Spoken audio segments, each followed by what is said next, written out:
दिल्ली में FICCI-FLO ने national MSME award 2025-26 का भव्य प्रोग्राम ऑर्गेनाइज किया। इस प्रोग्राम में देश भर की महिला एंटरप्रेन्योर्स को उनके अच्छे काम के लिए सम्मानित किया गया।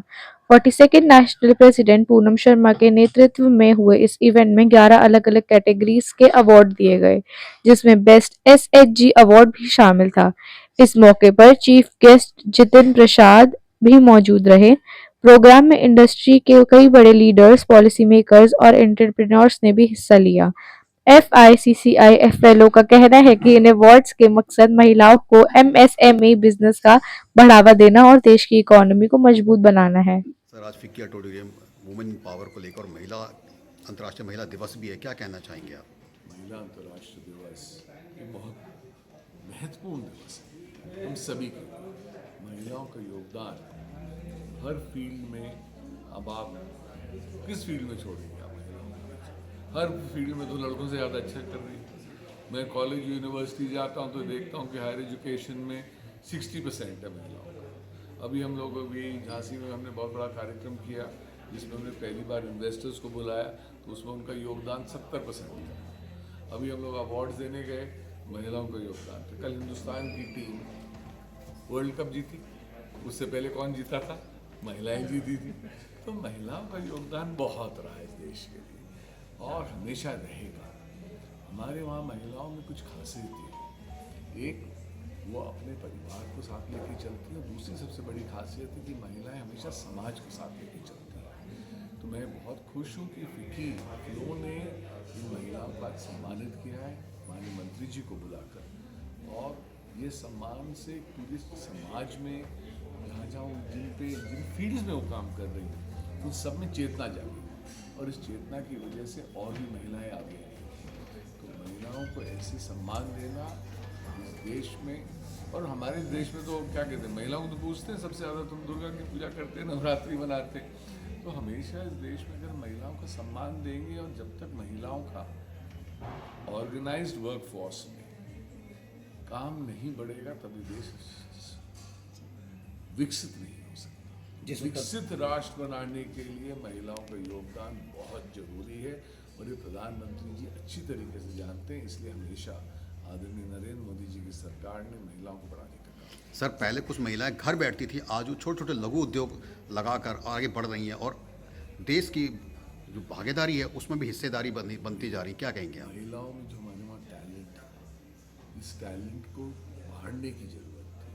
महिलाएं घर पे भी बैठ के बहुत काम कर सकती हैं। महिलाएं हर फील्ड में, अब आप देखिए ना, किसी भी फील्ड में आप ले लो आज के ज़माने में, उनका जो योगदान होता है, पहले हम उसको कभी क्लासिफाई नहीं करते थे, वो गारंटीड मान लिया जाता था। आज उस योगदान को क्लासिफाई भी किया जाता है कि साहब महिला अगर घर पे भी बैठी हुई है, 4 बच्चों को पढ़ा रही हैं, तो वो भी एक रूप से आर्थिक योगदान है। महिला अगर बाहर निकल के बैंकों में नौकरियां कर रही हैं, मीडिया में काम कर रही हैं, आज मीडिया के हाउसेस को लीड कर रही हैं, और विशेष रूप से जब से सोशल मीडिया बढ़ के आया है, कितना महिलाओं का योगदान रहा। वो आप देख लीजिए, यूट्यूब से लेकर हर चैनल में ज़्यादातर, और इनको एडवर्टीजमेंट रेवेन्यू मिल रहा है। तो ये सामाजिक परिवर्तन। एक अंतिम सवाल सर, झांसी से आप हैं, मैं भी झांसी से ही हूँ, और वहाँ पर जिस तरीके से नारी शक्ति देखी जा रही है, जिस तरीके से ग्राउंड पर जो है कानून व्यवस्था की बात की जाए, तो अब रात को 12 बजे तक महिलाएं जो है काम करके अपने घर जा रही है, कोई व्यवस्था नहीं है, उसको लेकर क्या कुछ कहेंगे? 2014 के पहले जो माहौल था उत्तर प्रदेश का, 2014 से पहले तो उत्तर प्रदेश बीमारू स्टेट्स में आता था। आज उत्तर प्रदेश लीड करता है बहुत सारे सेक्टर्स में इंडिया में। उत्तर प्रदेश के बारे में हमेशा लोग क्या कहते थे कि भैया घर से बाहर जाओगे तो किडनैप हो जाओगे। Right sir. कोई नया उद्योग डालता था तो रंगदारी मांगी जाती थी, भाई साहब, हाँ, पैसे लिए जाते थे। आज रंगदारी नहीं मांगते। जो रंगदारी वाले लोग थे वो उत्तर प्रदेश से पलायन कर चुके, उनका पलायन हमने कर दिया, पर हमारी महिलाओं का सशक्तिकरण किया। मेरे वहाँ महिलाएं कभी घूंघट नहीं उठाती थी, आज स्टेज में आती हैं और अपने सांसद के सामने ही, मंत्रियों के सामने प्रधानमंत्री से बात करती है। आज उनमें इतना कॉन्फिडेंस है। कैसे ये कॉन्फिडेंस है? शुरू से कॉन्फिडेंस रहा है, हम खाली इनको दबाते थे। इतनी गंदी प्रथा आपको क्या लगता है, मैं झांसी रानी के क्षेत्र से आता हूँ, कभी झांसी की रानी ने घूंघट लगाया था क्या?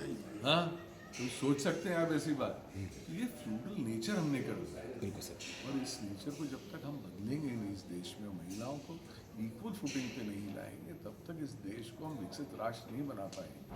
और बहुत खुशी की बात यह है कि छोटे छोटे फील्ड्स में जिन उद्योगों को हम पहचानते नहीं थे, मेरे वहाँ 2 उद्योग हैं। एक है सॉफ्ट टॉयज, मेरी दीदियाँ क्या गजब के खिलौने बनाती हैं, और वो सॉफ्ट टॉयज अब एक्सपोर्ट होने लगे। दूसरा ओडीओपी है चंदेरी का वीविंग का, जो बुनकरों का काम है, उसमें दीदियाँ काम करने लगी हैं। हमारे वहाँ चितेरी आर्ट है, आर्ट क्राफ्ट कल्चर, ये ऐसी चीज़ें जिनमें महिलाओं को बहुत बढ़ चढ़ के योग। बिल्कुल सर, बिल्कुल। मैं तो इसलिए खुश हूँ कि मेरे वहाँ गौ माता की अगर कोई रक्षा कर रहा है तो महिलाएं कर रही महिलाएं हैं। कर रही हैं। हम लोगों के वहाँ दूध फिकता था सर, मैं उस क्षेत्र से आता हूँ जब लोग कहते थे पानी नहीं बहेगा। आज हम दूध की गंगा बहा रहे हैं, क्योंकि मेरी दीदियों ने काम किया उसके। ठीक है।